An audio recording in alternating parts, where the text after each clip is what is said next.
Welcome to the OC Bitches. Welcome to the OC Bitches. Hello. Hello. Coming to you remotely. We're not in the studio, but that's okay. That's okay. It's just the two of us today. We haven't done this in a while, and I like doing it with you, babe. I like doing it with you, too. Today, we're doing Season 4, Episode 9, My Two Dads. This is the last episode, actually, of the podcast. With just the two of us. Oh, right. We have some pretty exciting guests coming up, and I'm not going to say any more than that. Nope. But I think the listeners will be pleased. Yes, they will. They will.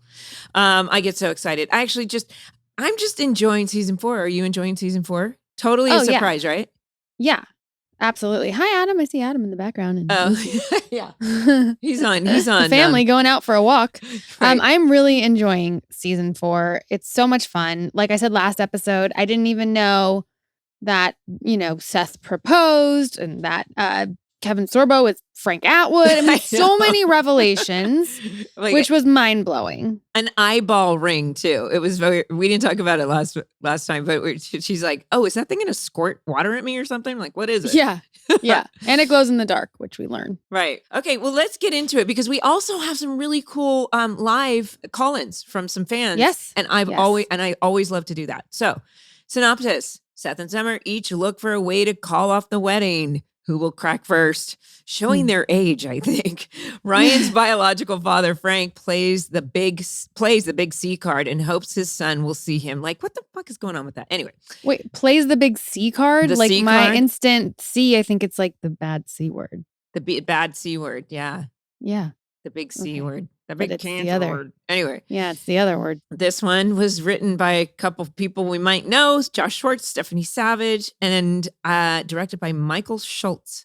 The original air date was January 4th, 2007. I found this little bit of trivia. This episode aired the day that it was announced that the OC was canceled. Aw, summer bummer. Right, another summer bummer.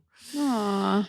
So That's sad. Yeah. So last episode we saw that as we see that Sandy discovers Atwood Frank as he tells Julie, I'm Ryan's dad. And this first episode now, so Sandy is meeting him at the pier and it intercuts with Julie explaining it to Kirsten. I almost felt like we didn't need the Kirsten Julie scene, but I'm glad that they included them because they're basically Julie and Frank are basically saying the same thing. That he's been sober all this time. Although, let's go back. Sandy's like, why all the secrecy? Ring the fucking doorbell, dude. And right. Frank's like, no, I didn't think I could do that because I started thinking like, how long has he been gone? Like, what age did he leave Ryan? Was it like when he was 8? Or was didn't he say he hasn't seen his dad in 8 years or something? At least or something. So he was like 10 or something. I feel like 8 years is reference. Okay, it is. Okay, good. But he's like, he's cleaned up his act and he only recently got out of prison and he just, anyway. But Sandy's like, he doesn't quite buy it. But then you've got this thing where Julie's saying the same thing. Now, how Julie became his biggest supporter and sympathizer. I have a theory because he's easy on the eyes. There's just like, okay, it's got to be something that she's like, yes. But I also think there's some choices. I don't know if they were acting choices or they were written in the script. Actually, I know they were written in the script. Julie has just changed since Marissa died. She really has. And I actually cried in this episode, Rachel. What? I cried.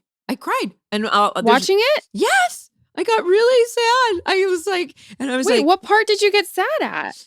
I think it was when Sandy and Ryan are there and he goes, sorry about your dad. And he goes, this is my dad right here. You're my dad right here. Oh, yeah. Yeah. I mean, I was like, I don't know. I was watching this again not last night, yesterday morning. And I was like, when I write my notes, sometimes I'm like, Adam will hear me. He'll go, what's going on? I'm like, yes, woo. Like I have sound effects because it's so much fun.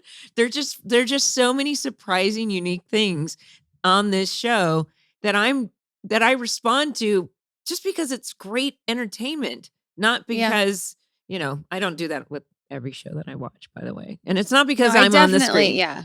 I definitely have moments where like I just bust out laughing out loud at the screen, and it's always Adam that makes me.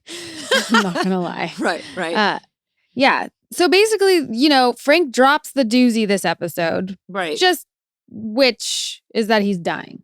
Right. Well, and because the thing about the other scene that was really impactful for me was when Sandy goes to Ryan and sits down with him and explains, and it just, the storylines, I can just, Ben gives a wonderful performance, and Peter's always such a great performer. And Ben says, yeah, I don't want to see him. Not now. I can't. And Sandy's like, he hears that and goes, okay. And then there's a part of him that's like, sorry, Frank, I asked him and it's a no. And I feel like he's honoring him. He's honoring Ryan. He's protecting Ryan. But there's a part of him that's like, this is my son. Stay the fuck away, buddy. Right? Yeah. And he's super protective. It is his son. I mean, through and through. And it's very touching, like how this is his family, and how they touch on it throughout this episode is really sweet. And then you cut to Julie's having breakfast with the guy and saying, oh, so he said no. And she's like, oh, okay. Then you cut to them in New Match, and Sandy's walking up. And this is where I was like, honey, what's wrong? Like, Frank. And of course his face is like, Urgh. And Julie cuts around the corner and she's got tears. And I remember this day going, how am I going to pull up some tears for this? Sometimes it's like, I don't know, I have to imagine something pretty intense, because I'm like, she just met this guy and she's crying. So that and I remember it being in the script. So what'd you do? Use a menthol stick? No, I didn't. I did not use them because you heard with me. I was like, I refuse to use menthol sticks. I should buy one of those now. But no, but she's like, Frank's dying. And I just think she's still raw. There's no other explanation, but she's had this connection. Well, we all know when grief hits, like it can trigger such emotions inside you. Right. Over anything. At least that's what I've learned after, experiencing real grief like that. And that's clearly right. It makes sense. It's validated. And she just had that letter, and I think there's something about Julie, who's been on her arc that's been pretty dramatic, that she's she was standing up for Taylor with her mom, Ryan in the coma.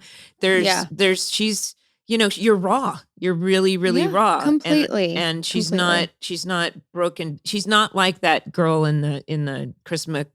Yeah, so the whole storyline, Frank really wants to talk to Ryan. Ryan says no to Sandy. But then Kirsten, steps in and is like, but that's his dad. Like, maybe. Anyway, she intervenes and wants to talk to Ryan about it. So I think it's the combo of Kirsten and Taylor. Then Taylor. Yeah. Taylor says the same thing. Yeah. We get some background on Taylor where she explains, it's the first time we've heard about her dad being in San Diego with another family, and she's barely seen him. And she's like, even if I get to tell him to fuck off, I want to be able to do that. But Sandy's against it. But I was like, and then all of a sudden, you see Kirsten and Frank, and then he says, here's someone who wants to meet you.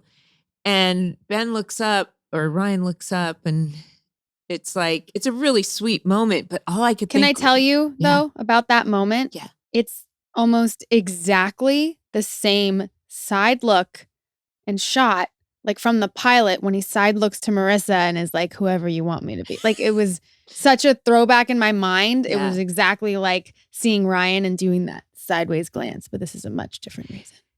And I think that's an interesting point you make there, Rachel, because, but no, whenever we get reminded of the boy from Chino, like the body, when we get around our parents, I don't know about you, if I'm around my mom for too long, we literally start bickering like I was 17. Again, it just, you instantly go back, and there's a part of Ryan that is that little 10-year-old boy again, who was terrified of this guy. And, basically the narrative is that, one of the things that he said to Sandy was like, have you ever thought that the system works? Which brings up a really good point, because Sandy is a public defender. He defends people. He believes in this. And for some reason, what is blocking him? And Kirsten has this like, she's saying he's always going to be your son and you've got your relationship with him, because then when he invites him to dinner and Sandy's pissed. Oh, yeah. Yeah. Yeah, of course. Oh, wait. One thing I wanted to say, sorry, really quick, about Taylor also talking to Ryan to get him to see his dad. Taylor is the ghosts of the Christmas Carol.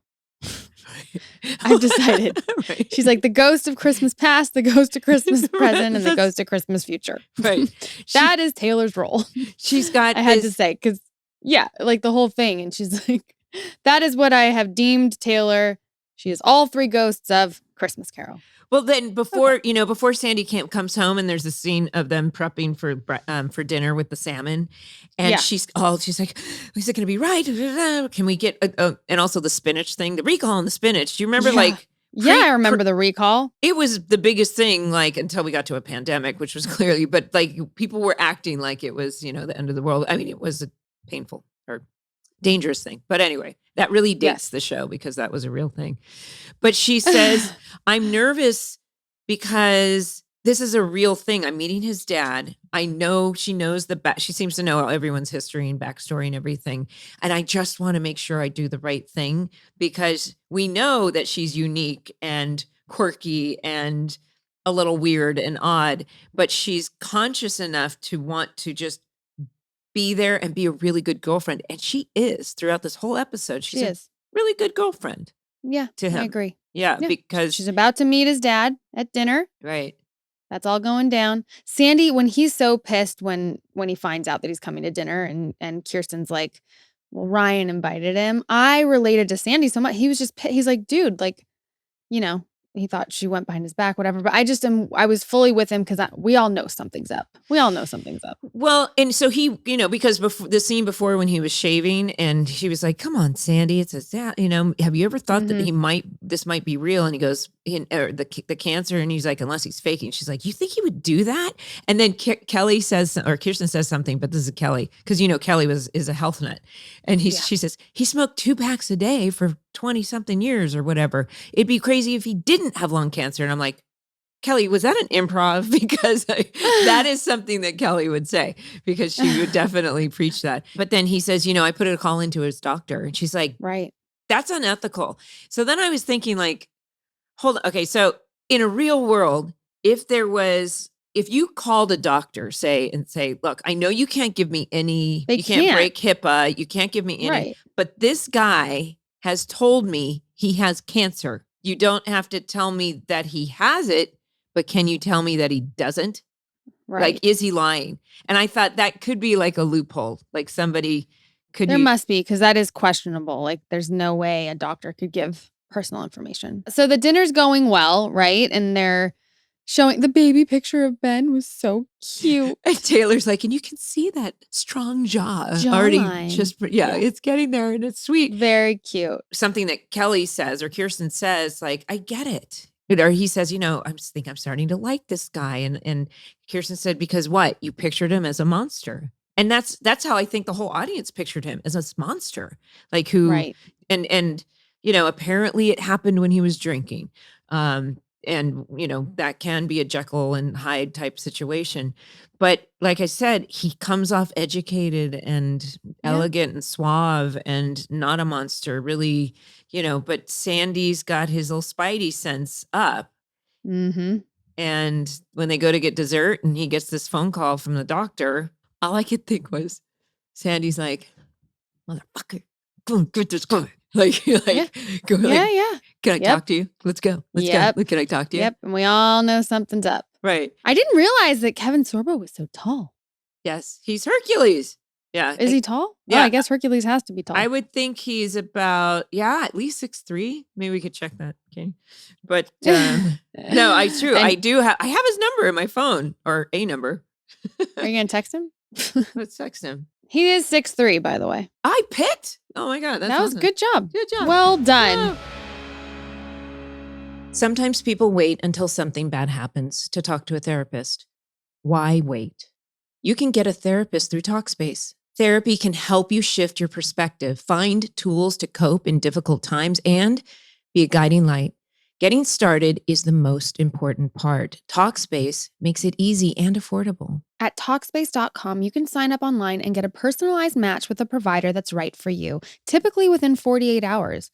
It's incredibly convenient to have virtual sessions with your licensed therapist from the comfort of your home, so there's no need to commute to appointments, miss time at work, or line up childcare in order to attend sessions. It's mental health care made easy. I appreciate how easy and accessible Talkspace makes it to find the right therapist for you. With licensed therapists in over 40 specialties, including anxiety, depression, substance abuse, relationship issues, and much more. As a listener of this podcast, you'll get $100 off your first month with Talkspace when you go to Talkspace.com/OC.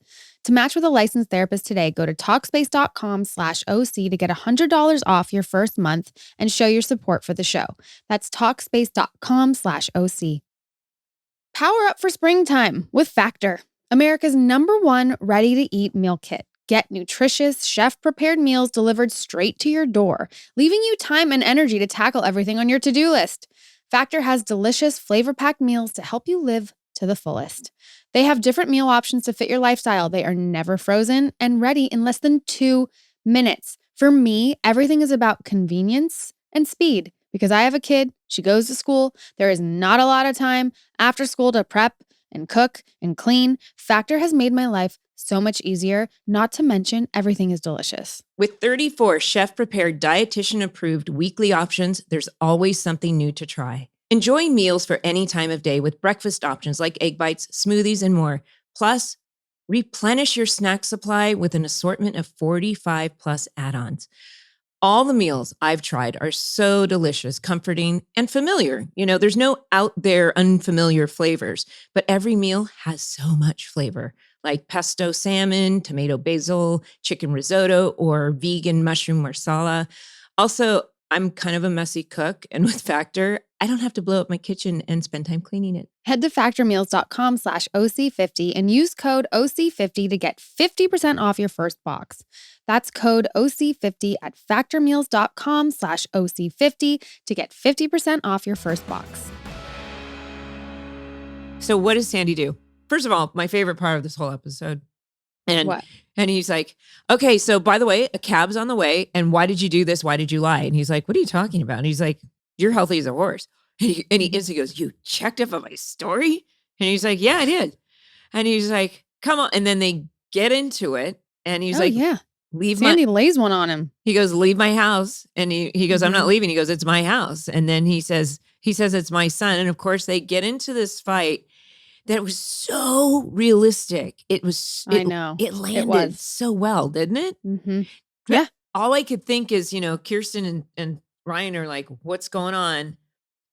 And poor Ryan instantly goes, first of all, we get a glimpse of how dangerous and scary this guy is, right? He's not drinking, or maybe he had a glass of wine. I don't know. Or he doesn't drink. But he gets punched because he aggresses Sandy, and he rightfully gets punched. And don't you think that Ryan instantly gets a flashback of like, this is how I left my dad. He was always fighting somebody. Right. And it must I think instantly, Kirsten, obviously seeing what's going down, knows that he lied and he got the message from the doctor and they all know what's going on. But then Ryan goes outside to speak with his father. Right. He does. His father he does. Leaves. Kirsten goes, Sandy, what on earth? Yeah. What on earth? And he goes, well, good news is he's healthy as a horse. Bad news is my hand hurts. So yeah. But then when they go out inside and talk, tell me if you agree. He literally sounds like a teenage boy talking to his dad. He's like, come on, it was one lie compared to all the bad shit I did. Oh, yeah. Come on. This guy is a piece of shite. Yeah. In my humble opinion. And he goes. But he goes to Julie. And they're talking. I'm just like, you're so into him. Like, so into him. But maybe it's because you've been with like Bullet and then you have like this tall drink of water. Right. Right? Right. I don't know. Yeah. I mean, well, first of all, but also, at the end of that conversation with Ryan real quick, he was like, come on. He goes, I can't. And he's like, and he goes, just not right now. And so, and he was like, okay, I got the opening. And, so they did. Well, it made me think, like, no matter what your parents do, you always, it's like just in you, like you love your parents. And like, it's like this weird thing because you're genetically and biologically connected to these people. Right. There's always something deep down, Right. you know, even like as fucked up as they can be, which. Well, and that's that whole like amends thing, you know, it's not just like, hey man, I'm sorry. It's no, I take responsibility and I'm really going to change. And it's a show me world, you know, you can say all that shit, but you really have to consistently do that. So Ryan's basically saying like, not right now, but if you consistently are who you say you are and you really have changed, then I can be open to it. Like he doesn't want to shut the door. So so he walks with Julie. So the last thing we see of Frank is between you two and he lays one on you. Right. Well, first he was like, I've cooked these books for you. It's a nice operation. And she was like, she's like, really? She's like, you could buy Neil's house. Like how he knew about all that. And, and he goes, but you're like, it's hard out here for a pimp. Hard out there for a pimp. But then he goes, and as far as you go, because there was also that scene before they went to dinner where she was like, what's so urgent? And he's like, am I wearing the right thing, jacket or no jacket? And she's like, you're going to be fine. You're going to be fine. And so now she's seen this vulnerability with them. It was a really quick little scene. So when he says at the end and he's getting in the cab and as far as you go, he leans down, gives her a kiss. And she does that thing where she kind of like lingers and he pulls away and she's like, oh, I was like, uh-oh, there was like lightning or stars or something. Yeah. I think it's always though, Julie, you know, the bad boy, whatever. I mean, it makes sense. I'm just going to say it. Yep. All right. Okay. So otherwise, the whole proposal, Seth and Summer thing. Yes. Like how ridiculous, but they're always ridiculous. It's like, just come out and talk to each other. Right. But that's not how they do things. And Ryan even references it. He's like, it's Seth and Summer we're talking about here. Right. You know, like they're not going to just be like, I don't want to do this. I don't want to do this. So now it's turned into this game of who can make the other one break for smoking each other out, which always meant something else to me, but whatever. Can I just say though, in the beginning, you know, we see Summer and usually Summer's all cute, but you got the hair pulled back and you've got the oversized robe and the sweats and such.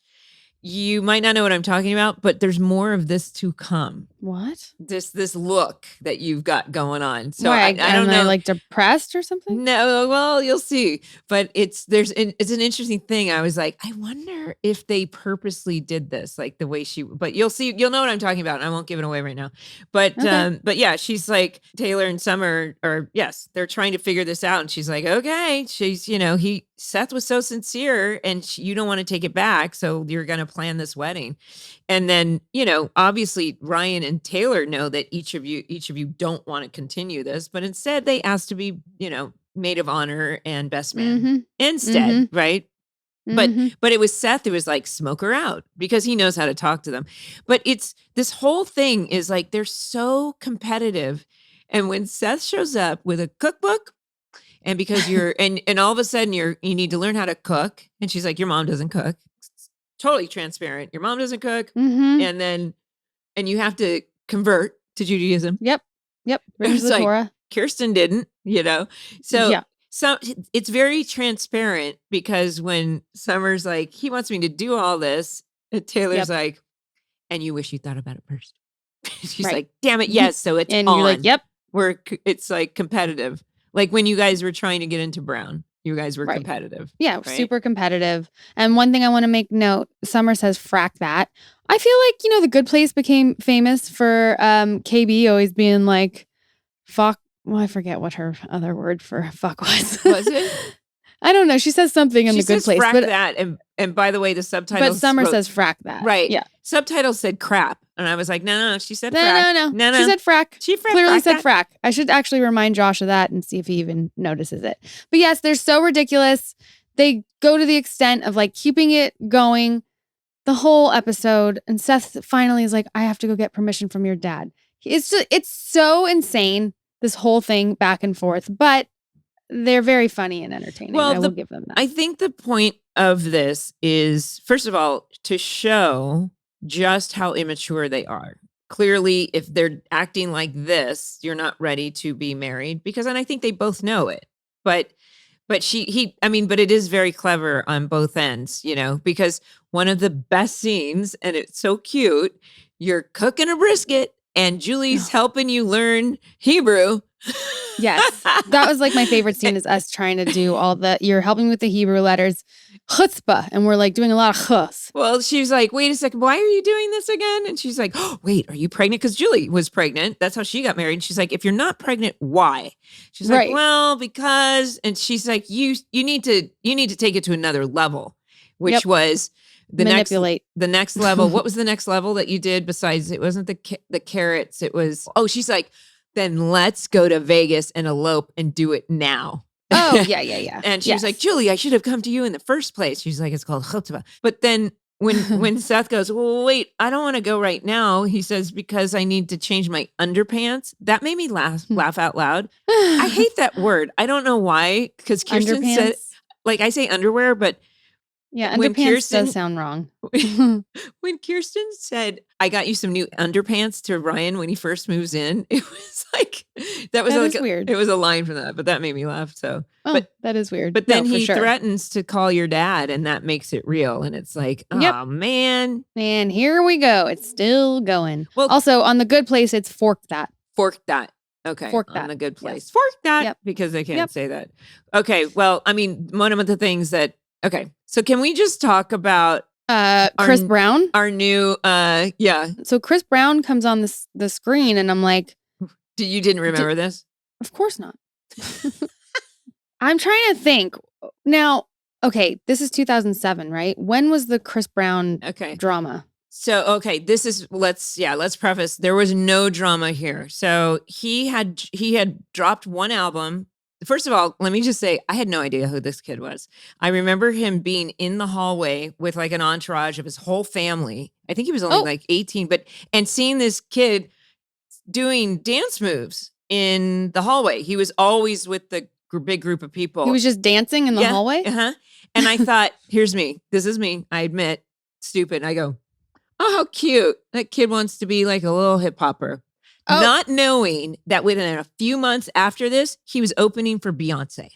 Oh my gosh. And starting his new album, like recording his new album. He was already like, on his way. With the producer, because I had to look this up with Britney's and Justin Timberlake. And, the way this happened, it wasn't like, so I looked it up and maybe we can ask Josh when he comes, like how they thought of him, because this is considered major stunt casting, to have somebody who's, of that world. And he was like, his first album was like in the top 10 or something like that. But he said in an interview from MTV that the producers from the show contacted his manager and he jumped at the opportunity. And he said, quote, I play like a band geek. I'm really stepping out of my own character. I was kind of a geek in school grade-wise, but style-wise, I was always popular and cool. But on the show, I'm geeked out all the way. I'm just trying to be myself and then be the character the role calls for. I don't look at it like this role takes away from who I am. So he was this young, fresh-faced kid that, was on the show. And we're not here to be negative about anything. We're celebrating this show, but he was really, unfortunately, I just Googled Chris Brown on the OC, and like Billboard and quite a few, they were really harsh to him about being on this show. Really? Yeah, they were like, he ruined his acting career by being on this show. I mean, it was pretty. Well, I think cruel. He ruined his career in other ways. That was later on. So. Yeah. So yeah. So yes, I have not kept up. I mean, obviously we all know the drama, but I really haven't kept up on that lately. So playing a band geek, and he's, he gets kind of in the line of fire of Kaitlin after she does kind of a funny stunt, telling, call the wild buck, telling the book report and doing it in dog. Doing roughs. Yeah. Yep. And then he's supposed to help her and he puts her in her place, which she deserves. Right. But we see something, wait, so how many episodes does Chris Brown do? Do we know? I think it's only 5. I think it's about 5 or something. But he's, originally he was going to be on for like 7, but I feel like they cut it down somehow. I don't know. But, yes. So, but there was the scene where she gets, he pulls one back on her and gives her a woof instead of a rough. Yeah. Which I well played. Right. But then she pulls it out and she says it's a metaphor for teenagers, and it's easy to be alone and when chaos is happening, and we get a glimpse of the smart Kaitlin. So right. So Chris is in 3 episodes, and he dated Rihanna from 2007 to 2009. So it would have been so it happened. Yeah. So they were just about to start going out, and it was only 3 episodes? Wow. Yeah, 3 episodes. Because I read that he was set up for 7, but maybe who knows what happened, but he wound up being in 3. So, and we have that going on. So there's all these separate kind of storylines happening in this episode. My favorite, though, is at the end when Brody comes home and it's family time and they're all sitting on the couch watching a movie. How was dinner? Yeah. How was dinner? It's like, what? Like, miss one dinner. And like all that happens. But I really spit at my TV laughing when Brody's like, you punched a dying man. Yeah. Like, you punched a dying man. I don't know. It was his delivery or something that really caught me off guard. I fully laughed. Yeah. Then they're watching something about meerkats. Meerkat Manor was huge at the time. Yes. I loved Meerkat Manor. Okay. Yes. Big fan. Even saw real meerkats in their habitat in Africa. And I was like, I'm in my own Meerkat Manor. Just a little other thing for people. I know. And as we're pulling out of the episode, an improv by Brody that I caught, and I don't know if it was in the subtitles. So it wasn't. I'm eager. Like, yeah, how many people would you say you stabbed? When he asks Sandy is like the last thing we hear before it fades to black. And I thought that was pretty funny. Oh my gosh. No, I literally watched it twice to see if I could hear what they were saying, but the subtitles they're not consistent. They're not consistent at all. So. Well, my ears are your subtitles today. But yes. But that was the episode. There was so much going on. The Seth and Summer thing, I'm like, we'll see how that unfolds.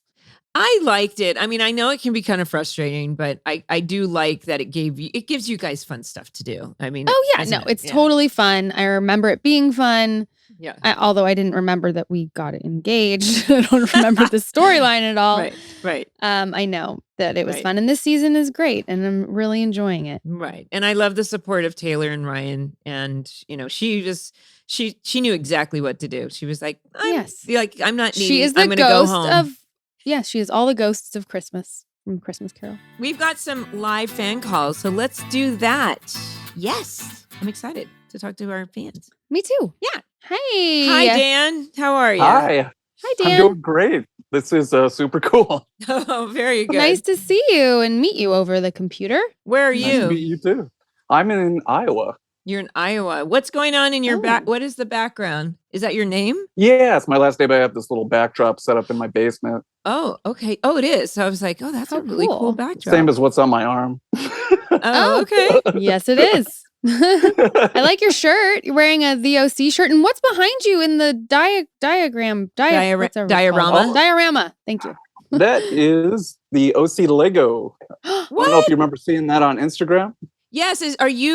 Wait. I'm that guy. You're that guy. Oh, wow. Oh, my gosh. I think I've communicated with you about you told me it was rad. That was super cool. Okay. Very good. That is rad. That's so awesome. Oh, my gosh. That's awesome. Thank you so much. So, okay. You have a question for us. Yes, I do. So in this episode, Ryan calls Sandy dad not once, but twice. My question for both of you, did you cry when that happened, or is it just me? Oh, yeah. No, Rachel's the big crier, right? Yes. But for some reason, I was watching it and I just got very emotional yes, I did. I think I got really emotional because especially when he says, this is my dad right here. And also the scene on the bench when he's talking about, I think actually that I cried even more then because it was more emotional when he's telling him about his dad and he's like, I can't, not right now. I just felt his pain, like him reliving that trauma of what his dad did to him and his family and how, just his actions, trauma isn't the what happened to him isn't his fault, but he's got to find a way to heal that damage. Yes. Yeah. It's almost like Frank lost the privilege to be his dad. Yeah, right? Absolutely. Doesn't he present, when they get into that fight, he presents, he was like, this whole time he's like, no, you're the family. I was going to say, you're the dad. But then Frank always goes, he's my son. And I was like, whoa, that's the real guy, right? Yeah. Yes. And then he says, not anymore. Not anymore. Wasn't that scene like super, super satisfying? It was so good. It was like 3 years of payoff for him to call him dad too. I know. I just love how fiercely protective Sandy is, like the whole episode. And you really feel his love for his son. Yeah. And he's like, we raised two good kids. Like he even says to Kirsten something along those lines, right? Where he's like, yeah. Wait, are you saying that he never said dad before this episode? No, never ever. Yeah.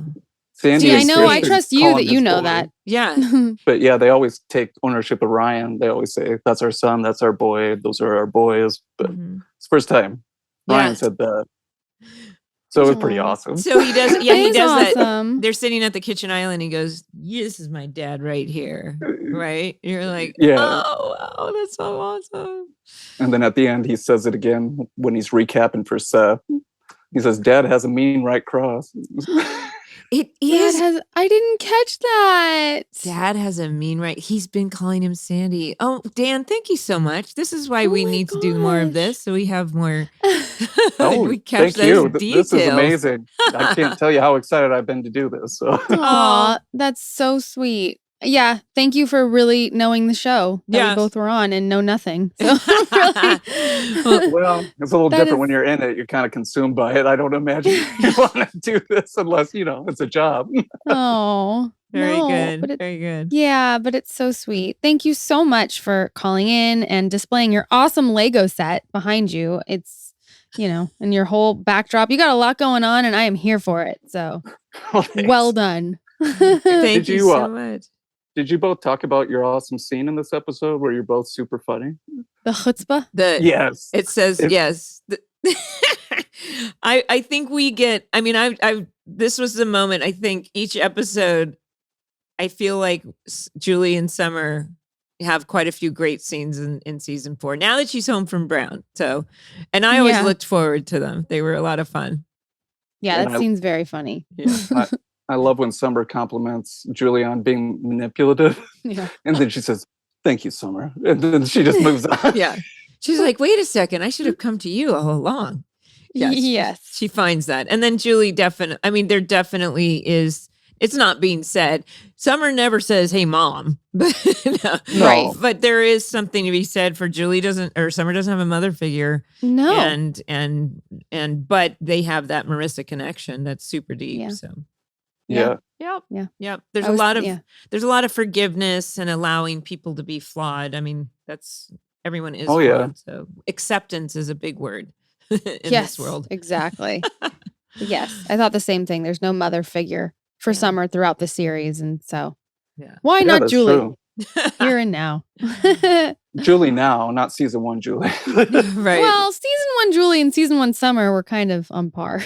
Right. Well, that's a good point. As we saw in the Chris McHaw, that Julie and Summer could have maintained on that, vapid, superficial journey that they were on if Ryan hadn't come to Newport. Yeah. Yeah. I think so. Do you want to show your Legos put it up to your camera a little closer? Because we can't see it. Yeah. Can you see that very well? Yeah. That's so. Where can people get them? So and there's Josh and Stephanie. I made that just for fun. Oh my gosh! So I could totally put together sets of these, but the way Lego is, it's all individual elements. So there's a part number for the head I used for you and the hair, and there's a site where you can order all those pieces, but it's kind of confusing. Oh, okay. So it's mishmash. Yeah, so there's something that you did. It's custom and proprietary to Dan. Well, if anyone wants one, I could totally do it, but it would probably cost $200 for a set of them. Oh wow, it's kind of crazy. That's my cost. Okay. Oh wow, very good. Yeah, I think it's thoroughly worth it. Impressed over here. Yeah.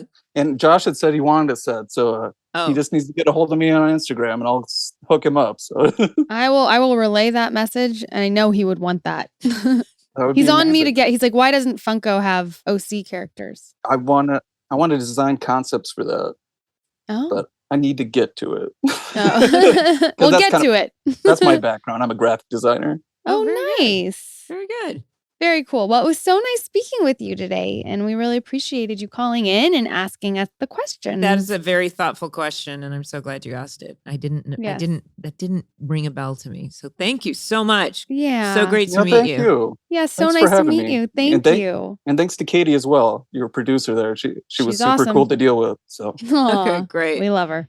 You have a wonderful day. Happy have a great day. Okay. Thank you both. Take care. Hi. Hello. Hello. Hello. Hi. How are you? Hi. Really so nice good. to meet you. Oh, same. Really nice to meet you guys. Thanks for having me. Thanks for calling in from the UK. What time is it there? Not at all. It is 9:15. Oh, okay. PM. Oh, not too late. So, yeah, it's fine. Got the toddler to bed. So, how old? Perfect. 3. Fun age. Yeah. She's got chickenpox at the minute, so it's fine. No way. I haven't heard of chickenpox in a minute. Really? Has Briar had them? No, she hasn't. I know that. Did she get the vaccine? I think they vaccinate for it here. Yes. I'm sure she's had it. I don't know. I can't keep track of all of them, but I know, right? Yeah, might be a little different. Yeah, I think we're a bit behind with that. I wish we had vaccinated her. Oh my God. Oh my gosh. Yeah, what a pain. I'm so sorry. Yeah. That's all right. This has more than made up for it. It's made my day. I had chickenpox when I was 18, a senior in high school, and it was so painful. And it was like it started in my face, and I got scars and scabs, and it was gnarly. It's better to do it when you're going to get little. Get it when you're young. Yeah, I had it in 6th grade, so I think we all kind of. Well, anyway, this isn't the chicken pox. It's just we're like we can go on and on. Moving on. We're in a mother's podcast now. Yeah, I know, yeah, we are. I'm on the wrong one. So Ellie, we love talking to the fans of the show, and I know that you have a question for us. So go ahead. I do. Thank you. I've got 2 questions, if that's okay. Yeah. Sure. Yeah, such a big fan. I have watched the OC since it came out, and when I went to university, I took all the DVDs with me, and probably averaged an episode a night, to the point where one of my housemates said, "I can't listen to Phantom Planet anymore because you would just hear that coming out of my room." So yeah, thanks for doing the podcast. I really, really love it. So yeah, I have 2 questions. The first one was for Melinda. So I know that Julie has had quite a few partners, husbands.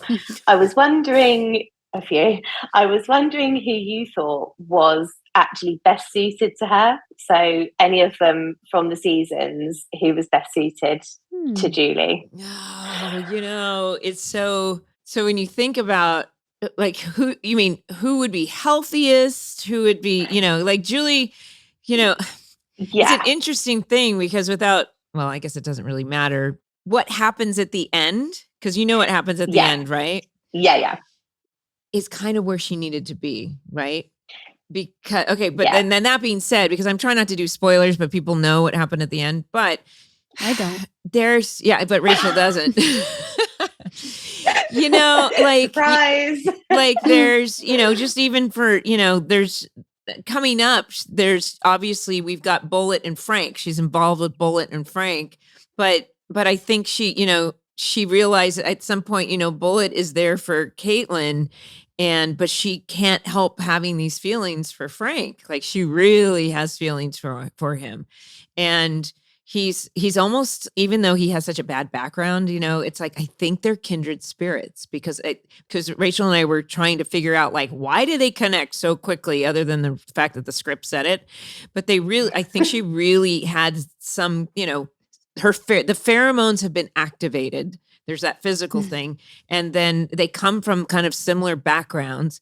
And he seems to be somewhat honorable, except for the big cancer lie, right? Yeah, apart from that. So I think there's something there. But ultimately, I have to say none of them are a good match for her because her love was Jimmy, although she really, really loved Jimmy, but Jimmy, and I think they could have been happy together, but Jimmy would have had to do some kind of big, serious 180 for them to ever really, he had to change really well. So I think Julie on her own is the best right now. Aw. Oh, that's a great answer. Okay. Thank you. Very good. Yeah. So my other question was for Rachel. Yes. Season 4, I think you had some really fun storylines. Maybe most of your fun ones were in this season, I thought. Do you have a favorite? Oh gosh. Favorite storyline. Of course. From season 4. Yeah, from season 4. So as I'm watching it and going through it, I'm like, well, I don't know what's to come. But I do have like a favorite scene from season 4 that I did remember was when they show Summer going through the stages of grief. I just remember having so much fun with that, and it was so much fun to shoot, even though I know fun's a weird word to use with grief, but it was just how they displayed it and wrote it and how we did the whole thing and executed it. It was a lot of fun to do. I'm sure as I keep continuing to watch season 4, I'll be like, I love this. Yeah, maybe I'll come back at the end and it might change. Yeah, maybe I'll give a little like last thing. I'll be like, okay, so now I know what my favorite storyline is, but I can definitely speak to that scene. And I have to admit, I'm really enjoying watching this season. It is a lot of fun. And I think everyone's kind of just having fun, especially Ryan's character. Just seeing him really light with Taylor. I have loved watching Ben act. I'm really enjoying that most. So maybe I'll just like pick Ben as my favorite or Ryan as my favorite storyline because I'm enjoying it so much. Yeah, I think like Norman said, didn't he, that it was Ben and Autumn, that dynamic that sort of brought it out of him almost, and it definitely did. It's just so much. I've never seen him smile as much, I think, in the first 3 seasons as this one, and it's great. He's got a great smile. He's actually smiling. They're like, Ryan smiles? Well, and they had and maintained a friendship throughout the years, and I think there was something. They've remained quite close, and I think they really enjoyed their storyline. Who, Ben and Autumn? Mm-hmm. Yeah, they had. Yeah, they did. Yeah, they collaborated on some stuff after the OC, and so they're friends, they're buddies. But Rachel, you said something that just kind of struck something when you said, I had fun doing the stages of grief, fun and grief. But I think something as an actor, even if it's the most heart-wrenching thing, there's still like joy in what you're doing because right. And I think that regardless of, because you're like really playing something. It's what you do. It's your craft. It's your art. Yeah. It's yeah. And it was even fun to watch because, like you say, it's obviously grief and it's not funny. And it was still sad because it was Marissa. As a viewer, you miss her, but it was a great scene and just how quickly it went. And then it just let season 4 happen after that because everyone was, not over it, but had sort of made peace with it. And then the fun can commence. Hey, Rachel, don't you think you had really an awesome time with Chris Pratt and like being handcuffed? Oh my God. Yeah. Yes, of course. Of course. That storyline. Yes. Thank you, Mindy. That's something I actually know because I just watched it. I had so much fun with that storyline. Che is hilarious. Yeah. His whole everything, like the didgeridoo alone is just like, I mean, hysterical. Yeah. And it was so much fun to play all of that with Chris and his character Che. And even with the flashback episode, the Christmas.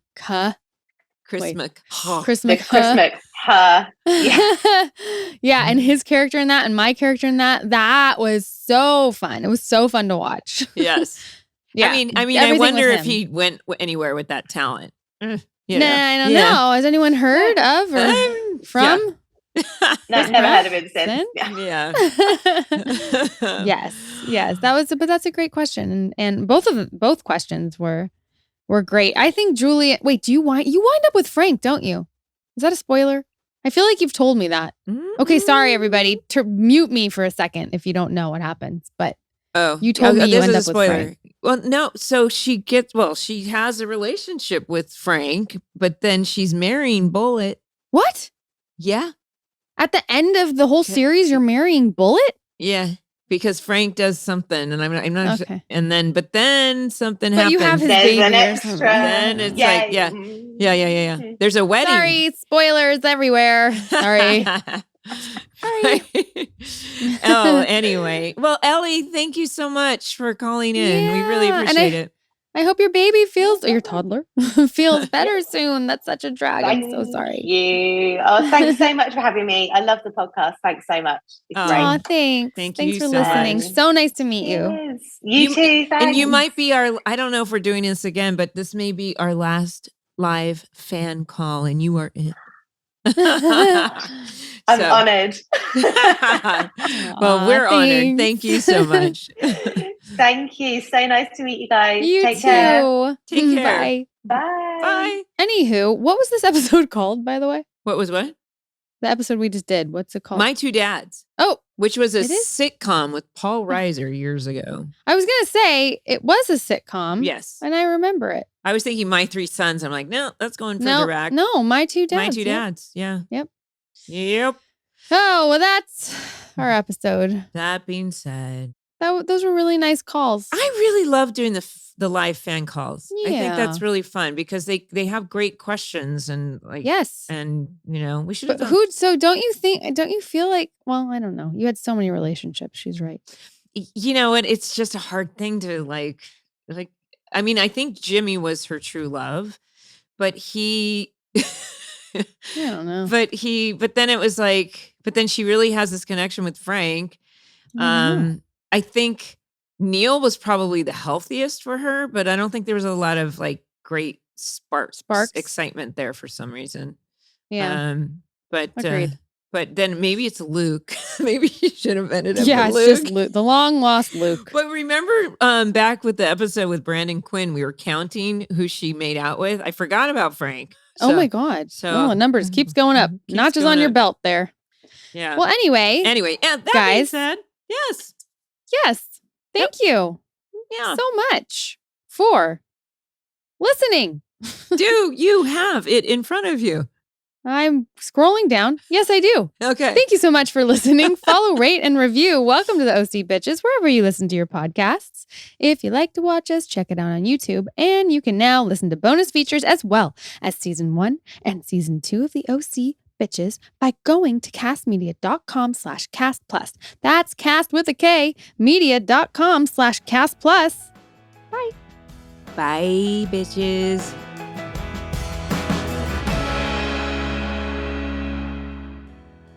Welcome to the OC Bitches is brought to you by Cast Media. Executive produced by Colin Thompson, Harris Lane, produced by Katie Curtwright, edited by Parker Flores and our technical engineers Travis Holden and Dustin Park.